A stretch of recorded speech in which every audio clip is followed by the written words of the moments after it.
One of the things a lot of people just simply don't believe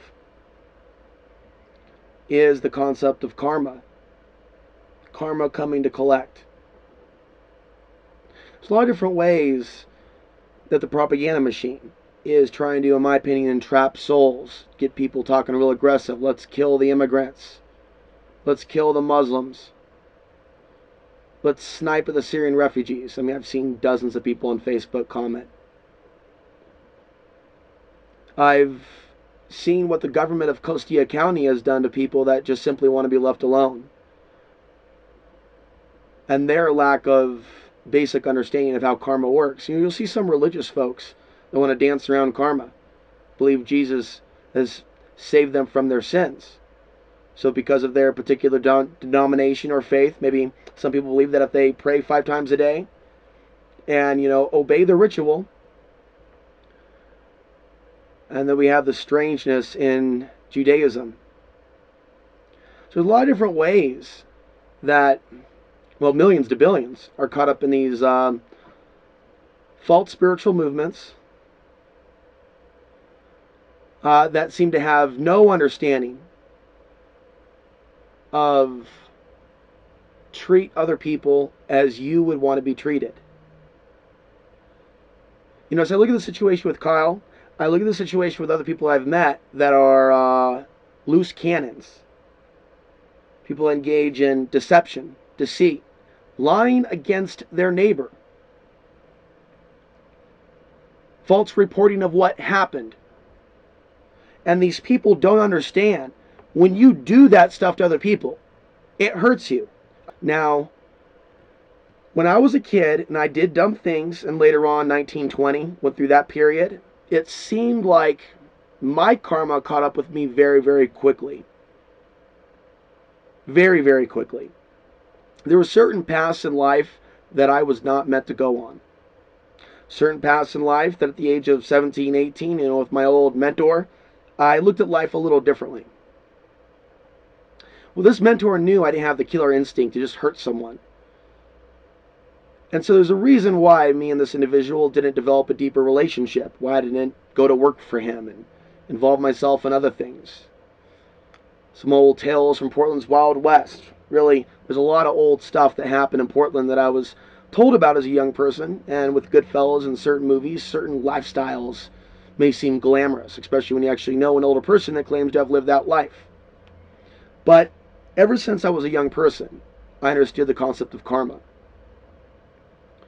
I remember my dad's family, thinking I was weird for reading Buddhist texts when I was living in that abusive situation in Virginia in 1996, where I had to live with my dad's family, and how they treated me because I was going my own way at that time, spiritually.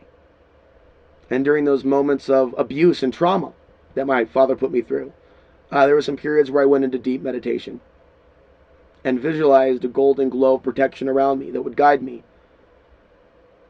It would bring me a sense of peace in such a mad world. I believe in karma. I don't believe that in this lifetime I can go about hurting other people intentionally. There may be some miscommunications, wild accusations, but intentionally going out of my way to hurt other people.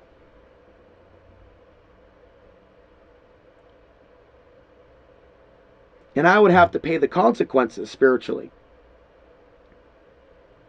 for engaging in certain lifestyles. And when you're a person like me and you're talking about the things that I talk about, you got to keep your guard up. You can't be living a wild, loose lifestyle, an abusive lifestyle, creating wreckage behind you. Especially when you're handling all this content. It is something that I don't know if it can be done. Too much energy backlash. So I don't need that. Now, other people. I see situations where people don't realize when their karma is handed to them. When there's threatening situations. I also believe that karma can transcend lifetimes. That there can be certain karmic debts that people may need to pay off that come lifetimes later. even if the person is doing good deeds. I also notice how some people don't have their karma handed to them for many, many years. You're familiar with the criminals, the pimps, the gangsters, the mafia hitmen, the Wall Street gangsters, the politicians. Where's their karma? I believe it is short-sighted to only look at this lifetime and to expect karma to catch up with people instantaneously. You know, there's one person I know, the old mentor, he lives in fear today because he's older, because he's not as fast as he once was, because there is wreckage and violence behind him in Portland's 70s and 80s and even the 90s. And other things that he has engaged in that may not have been the most moral. People like that live in fear because they know what they've done was wrong.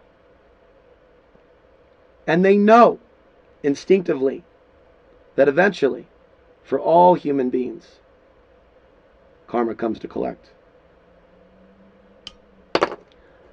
The reason I do what I do, and I travel without a gun, and I'm not afraid of certain things, is because I know I have been on the path of sharing truth to the best of my ability. And I don't believe in the end the cosmos are going to punish the soul currently inside the body of Alex Ansary for the things that I have done in this lifetime. It is not some grand mystery that people, and even seers over thousands of years, that thought differently outside the religious system, and I think today outside the religious system, the current political system, the current political bullshit, the current official narratives of today's day and age, I speak against that. Are you to tell me we're in a world where people like that are lifted up, that they don't face any contrast, challenge, blowback? Spiritual assault doesn't mean they can't take it or learn how to deal with it.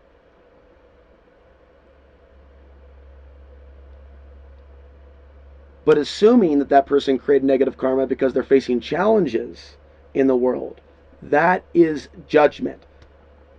That is short-sightedness. That is New Age bullshit.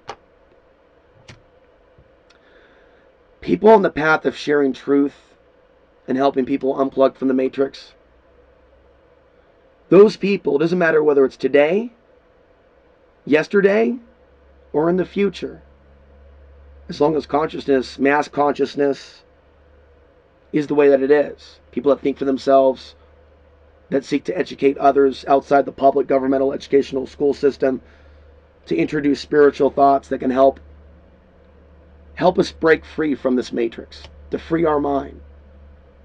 In this realm, this planet, there will be blowback. And that is why a lot of people take the easier, softer route. They forget about spirit and involve themselves in materialism, involving themselves in the variety and the spectrum of what is materialism. They may seek to hurt, con, manipulate, or lie about others.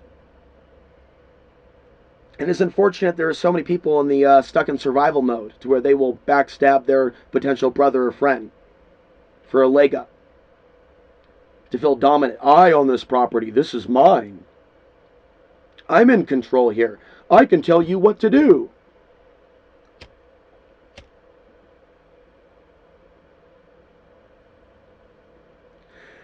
You see, it doesn't matter whether we're talking about police,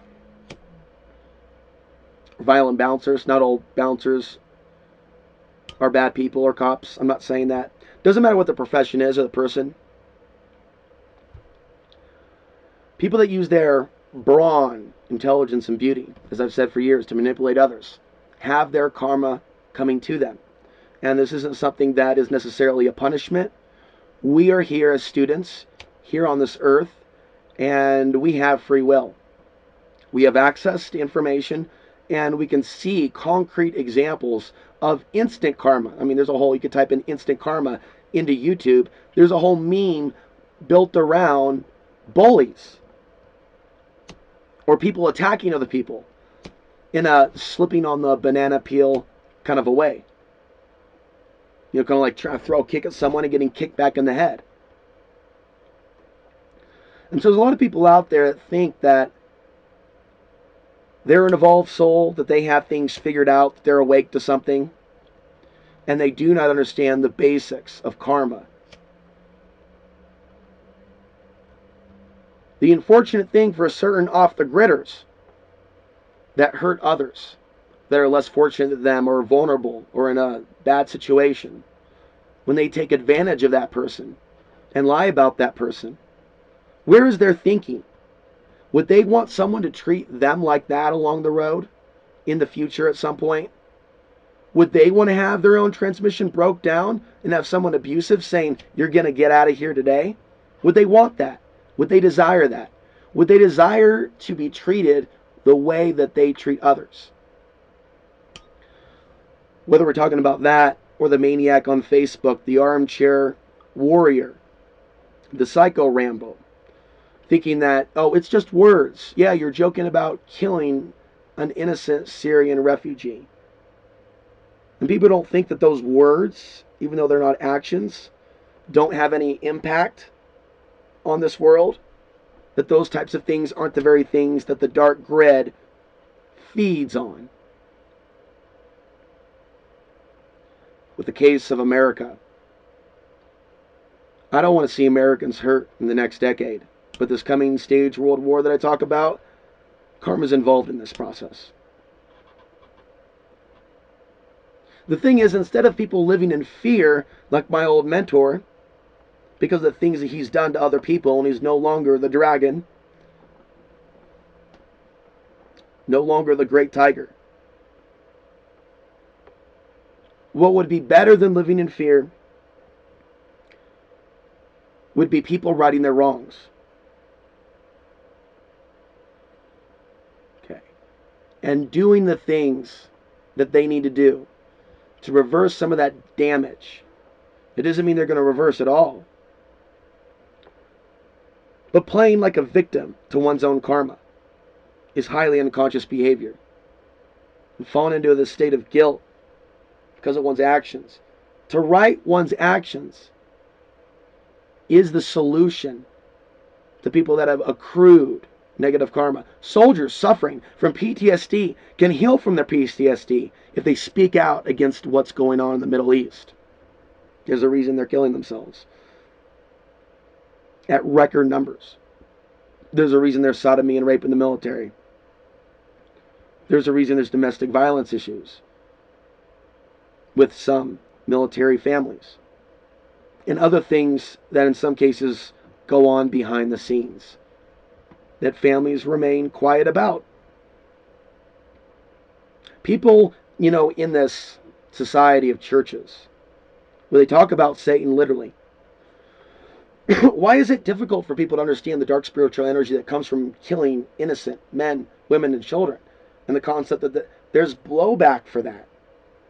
Whether we're talking about that, or we're talking about someone abusing someone else in an off-the-grid situation, or we also see situations where some cops are killed in the line of duty, that in some cases, maybe not all, certainly not all, but in some cases have a history of violence towards the public. Things like that happen. And so do miracles. See, the easy way out, just use materialism, just use people, just try to cheat karma. The harder way out, but it's ultimately the easier, but it seems harder, is to trust in the universe to provide for you what you need to live, to breathe, to eat. Not to manipulate the energies of others. Not to violate the rights of others. Not to set others up to extract some counterfeit pleasure from causing a disturbance. So what we do put out there does come back.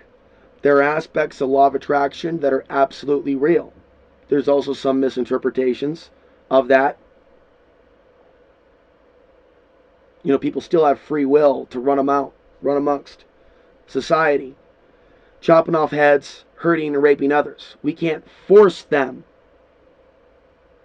to be a part of this non-existent collective shift in consciousness. But we can be that individual shift in consciousness and seek to evolve ourselves. Seek to evolve what we are and not succumb to fight or flight, territorialism, racism, tribalism, classism, other forms of hatred. The world that we're living in now was co-created by human beings that we have a karmic connection with. There's a karmic connection between past, present, and future generations. We are living out the end result of a grand experiment in the cosmos. Right here on Earth, whether you think it's round or flat, it's going down. And it's been going down for some time. This ongoing experiment in place where souls can learn to evolve. This is a place of learning, ladies and gentlemen, where we can see demonstratively with science cause and effect. Understanding how karma relates to this is very, very important. I'm Alex Ansary, coming to you from Alamosa, Colorado. We'll see you in the next video.